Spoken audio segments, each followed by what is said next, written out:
What's up, guys? Frugal BC. Today, I have an update on the Tinyman situation. As you know, there was an exploit in Tinyman.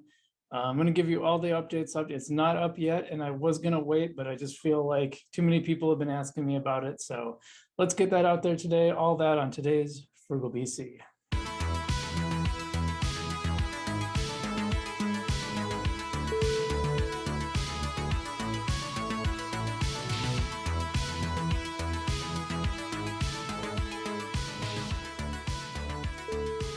What's up, guys? Welcome back to Frugal BC, the channel that we do crypto experiments so you can learn from our mistakes and successes all on our way to financial independence. And today, one of those projects we're talking about today, Tinyman. As you know, I did a initial video and a 30-day video on Tinyman and my experiment with it, and I was pretty happy with it overall. I thought it was a pretty cool product in the Algorand ecosystem, and so I was pretty happy about it. And then gosh, it wasn't too much longer after that. I just put actually some additional money into it and it was exploited. Now I didn't personally lose any money. A lot of it was in the GoETH and GoBTC platforms, and I don't have any of that. In fact, I'm actually planning to do an algorithm video soon. Got to do a little KYC so that I just never want to deal with that. So we'll get to that. I will have an algorithm video coming out though, because I am interested in that. I like that you can bring Bitcoin and Ethereum into the Algorand ecosystem and treat it as an ASA. But so Tinyman, as you know, oh, by the way, if you wouldn't mind subscribing to the channel, that'd be great. You can see all our videos and all our crypto experiments. And like I said, you can learn from them. I put the money in and do the experiment and you can learn from it. So also if you hit the like button, that'd be great too. Appreciate that. So Tinyman. Let's get into this because so Tinyman, they put an update today about the attacks. They had an initial report and then the full report, and so we're gonna talk just a little bit about the report that they put out. So let me share my screen. So Tinyman put this out yesterday, and it's just a full technical report on the attacks.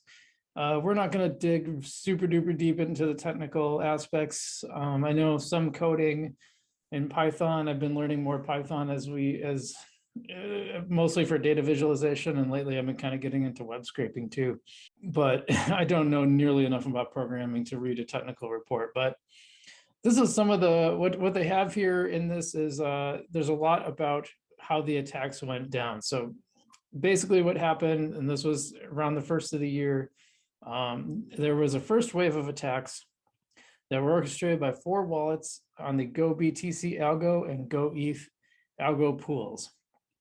So those are bridges, liquidity pools between the Bitcoin ASA version and the ASA version of ETH. Like I talked about, that's what you can get on. That's what you use AlgoMint for. And basically they drained $1.8 million of funds from those initial pools. Now, I believe that's $1 million short of the total, but as you can see, like the initial attack was the big one. But there was a second wave, and then they went after some other ASA pools and some ASA algo pools. So I was kind of lucky. I could have gotten, mine was in Yieldy and Akita, or excuse me, Yieldy and algo, and I also had a Yieldy and Akita, but I had put that into Yieldy. So as far as I know, there's no problems there.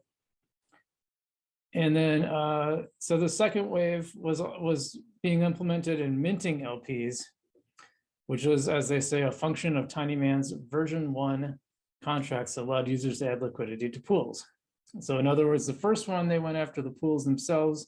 The second one, they went after the minting part of it, and that's how they attacked. So I think they did the right thing. They shut it down. They did an investigation. There appears to be a little, for what it sounded like from when they said it in an earlier post, the audit got really, really close to finding it, but did not find it. And someone said, well, that's not good enough. And, I agree, horseshoes and hand grenades is where close counts. Otherwise, if you didn't get it, you didn't get it. So I think this is really interesting. Results show that more than 95% of the damage was inflicted within the first 48 hours. So like the bulk of it was just in this 2-day period. And then, it kind of diminished from there. So there were 14 hostile wallets. They've targeted 57 pools with 583 malicious transactions in the span of about 4 days. I love when they get into specifics. I want to know that. A lot of people, other people want to know that. So I appreciate that they put the specifics out there for us to understand. And we found that the total stolen funds are worth $2.9 million. So remember I said it was about $1 million more than what that initial wave was. And yeah, that's about it. So 2.9 million total. And most of it happened in that first wave, the bulk of it, I would say. Now to do this, they're assuming an algo price of about $1.77. As you know, of course, there's a lot less now, but that's kind of where it was around the time of the attacks. You're not going to get into like, well, this one happened at this hour and the price was this, just that's a good way to summarize it. I think that's legit. And I think that's all. Oh, yeah. Yeah, so that we will continue to monitoring the pools to gather more insights and start calculation of losses of each LP for the upcoming compensation stage. Yeah, so they're working on compensation right now. You can actually go to Tinyman and there's a little more information about that. And so where they're at right now is they've completed the updates to the new smart contracts. 1.1 is what they're calling them, and they've gotten positive reports from their auditors. So hopefully they scoured it a little harder than they did last time, because they were audited last time too. But I think at this point, gosh, you would have to hope they learned their lesson, right? And so they have a bug bounty, and there's so if you're into coding, I don't know this stuff well enough I don't know anything about smart contract coding at all. Sounds cool. I know you can do some smart contracting stuff in Python, so maybe there's hope for me yet, but so this is pretty cool. So if you can make some money doing this, if you have these technical skills, if you find a low level bug, they'll pay you $1,000. That's pretty good. Medium level bug, they'll pay you 5,000. And if you find a high level one, now I don't know what the distinction with these are, is you can get 10,000 plus a Tinyman NFT. And you find a critical one.